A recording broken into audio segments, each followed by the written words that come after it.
What's up, guys? Ratty here from Street Seekers, and you are now tuning in to episode number 2 of the Link Up.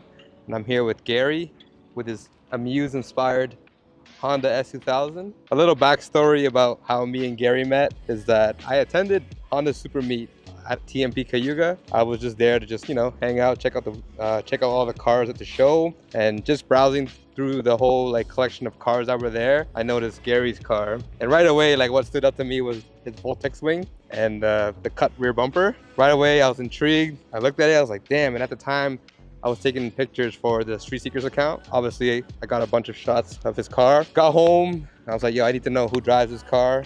So I need to do a personal feature of it. One of my followers tagged Gary, and at that point, I DM'd him, and then that's how we, linked up the following week. And then I got to see his car more up and close. And then from there, we just built a great connection and a friendship. And we're here today, So I want to give you, the viewers, an opportunity to see his car up close and hear his stories about his car and what he had to go through to get the car to where it is now, right? So this is the real Link Up.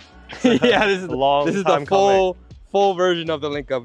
I started with just the 1-minute shorts, but now we started the YouTube format, so we're here now. But yeah, so let the viewers know a little backstory about the S2000. What did you have to go through to acquire the car?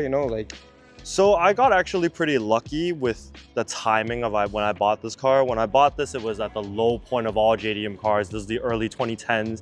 You could pick up an AE86 for $2 grand. You could pick up a Z for you can pick up an S2000 for 10 grand.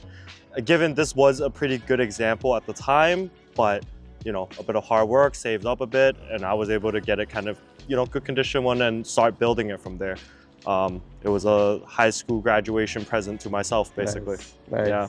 Long time coming, spent a lot of money doing stupid things on it, and then kind of went back and forth with a lot of phases, and finally it's at a point where I've always wanted it to be. Yeah, I think me and Ratty connected because we have similar tastes. Yeah. We have similar brand loyalties. That's why I think we clicked. Powerhouse, Yes, yes. So when you first got the car, what was phase 1 of the car like? Phase 1 was the typical starter pack. I lowered on springs. I put spacers on OEM wheels, K&N intake. Waited 6 months for a spoon exhaust just to sell it right away because I saw an Amuse one pop up for sale. And that was for a while. That's all it was. Bought some SSR Type Cs. OEM spec, basically. Yeah. Very simple build, and then before you knew it, I went down the rabbit hole. Go on forums, and car parts is a serious drug. Oh yeah, for sure. So how many phases did this car go through?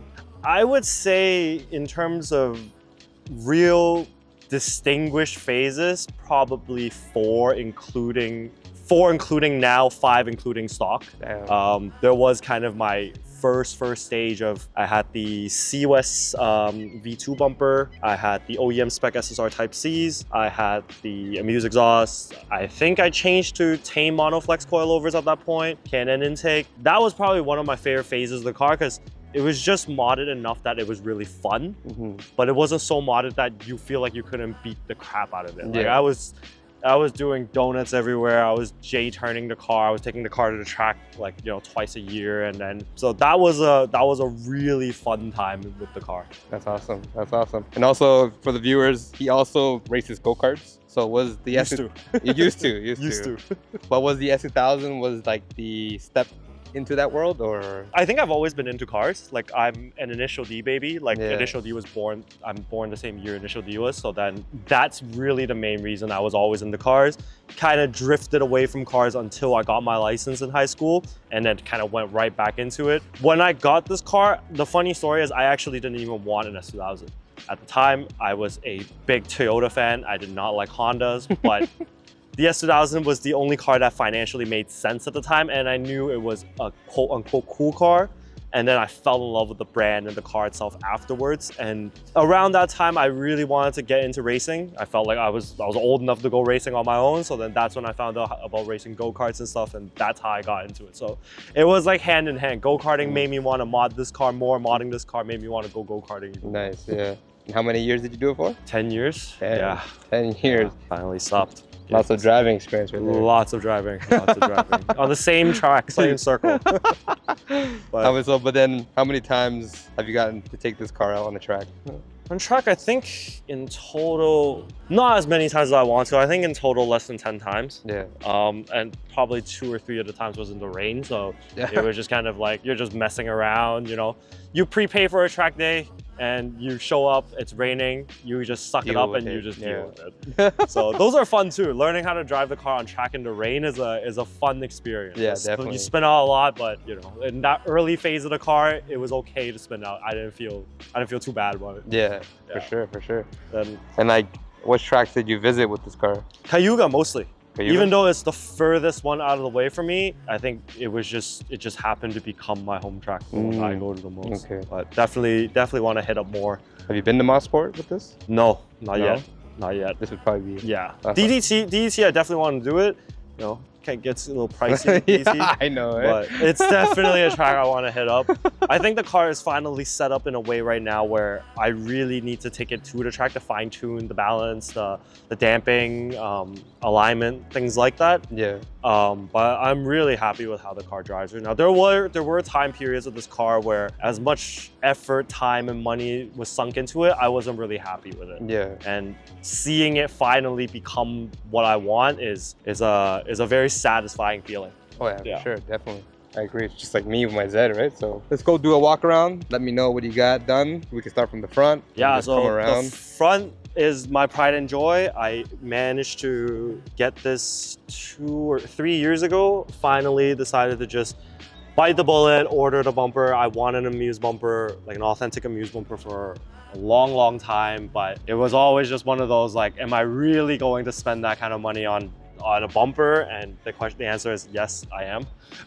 So that's probably one of my favorite parts of the car. I've always wanted this bumper. I've loved the street Amuse car. The inspiration for this car was always the orange Toge Monster Amuse car, as well as the first gen yellow AP1 J's S2. I wanted to mix those two cars together. That's why I had the yellow and the white SSRs going, but the Amuse kind of body kit and style for a long time. So eventually, you know, you have to own TEs, so then that's why I switched to the TEs.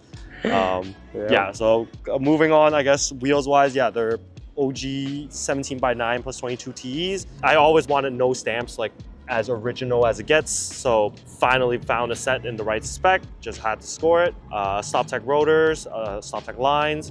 Can't actually remember what pads I'm running right now, but the last time I remember it was a Carbotex that I ran. Yeah.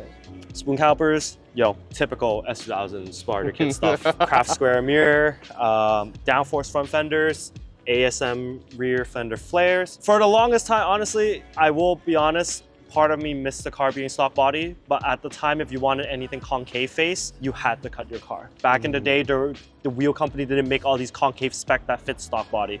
So it's something I envy for people that start to build nowadays. That was the ultimate sacrifice. Yeah, like you want concave, you go GTR spec. That's the only way you can do it. So Mugen style carbon top, along with a Cybon carbon hood. Found it locally, just too good of a deal to say no to. Oh, it's man nice.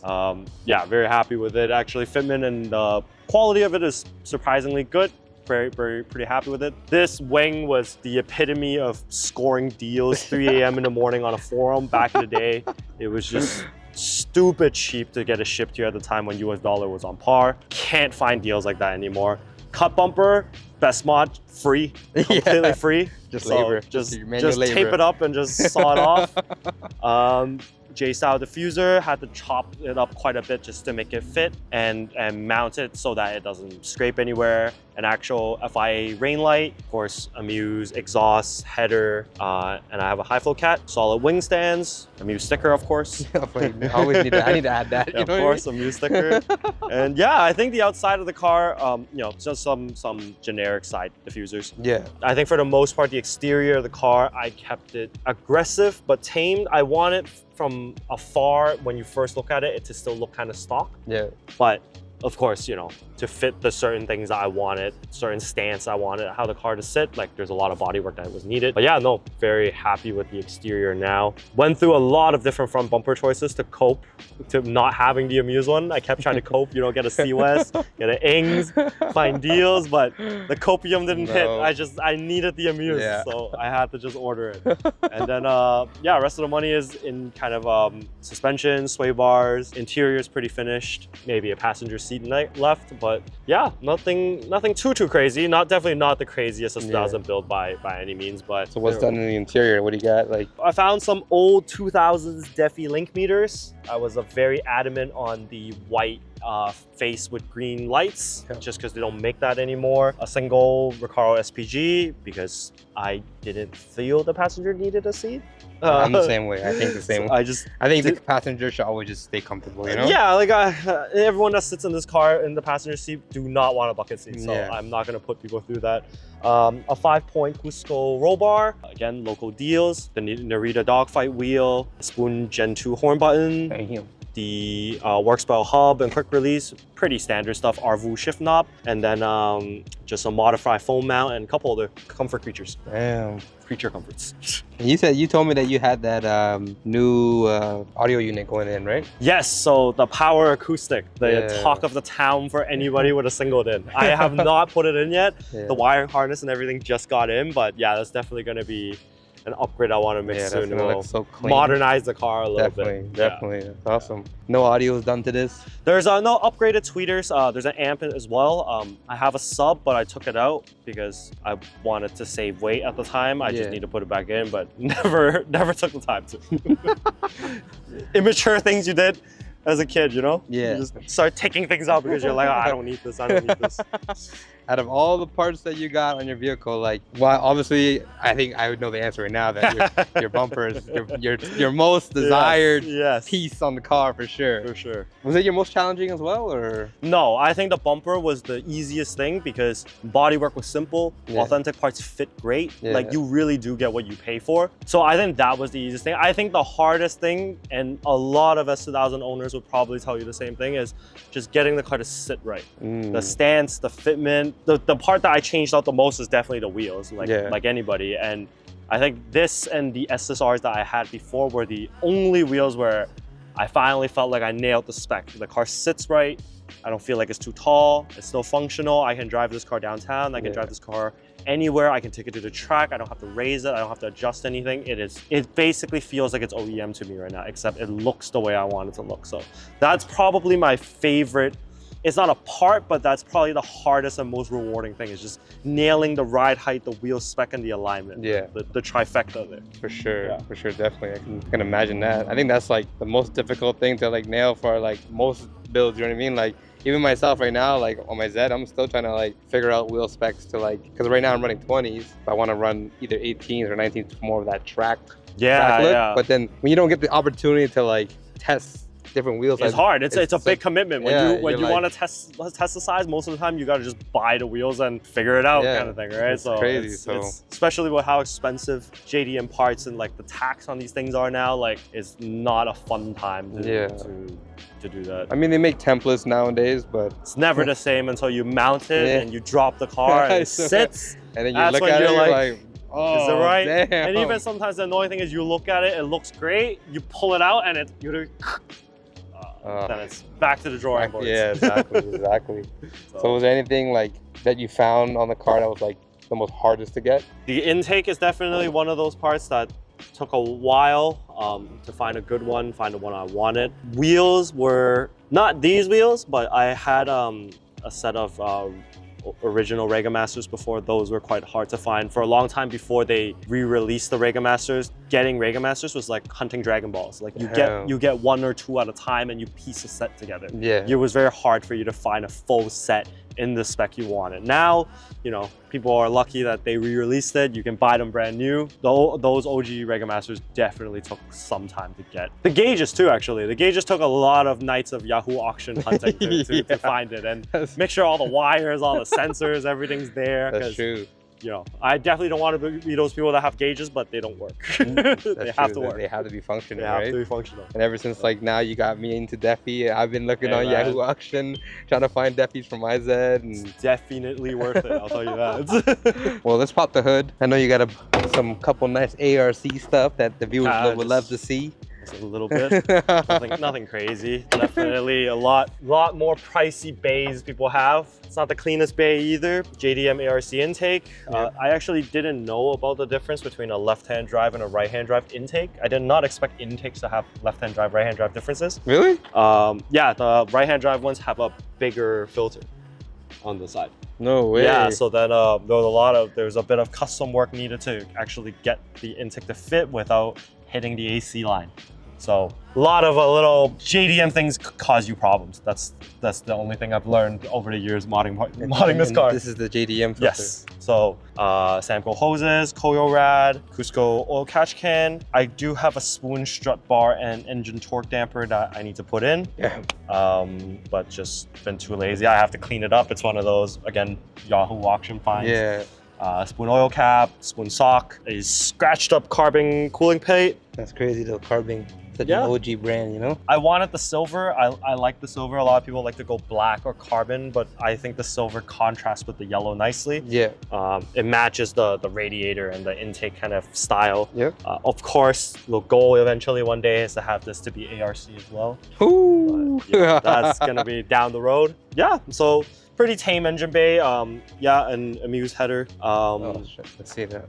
Yeah, it's unfortunately you can't see it that well, but it's definitely one of my prized possessions as well. Crazy. Pretty happy with the engine bay right now. Definitely doesn't make the most power, but it's fun to drive, you know? It's fun to drive, it's reliable, it looks okay. S2000s are like go-karts, yo, I swear. Yeah. Power-wise, I'm more aiming to shorten the final drive and change the diff. I feel like that's the most reliable way to get the car to be moving faster. But honestly, I feel like with the 2000s car these days, there's no point of trying to make the fastest car anyways. Like new cars are always gonna get faster and faster and faster. I feel like enjoying cars nowadays is more the feel of it, like how it makes you feel or how it feels to you when you drive it. I agree. So I drive, like I like racing go-karts, so I'm not exactly into like, you know, the highest speed kind of thing. I just enjoy nimbleness, agile, and the car to do what I want it to do.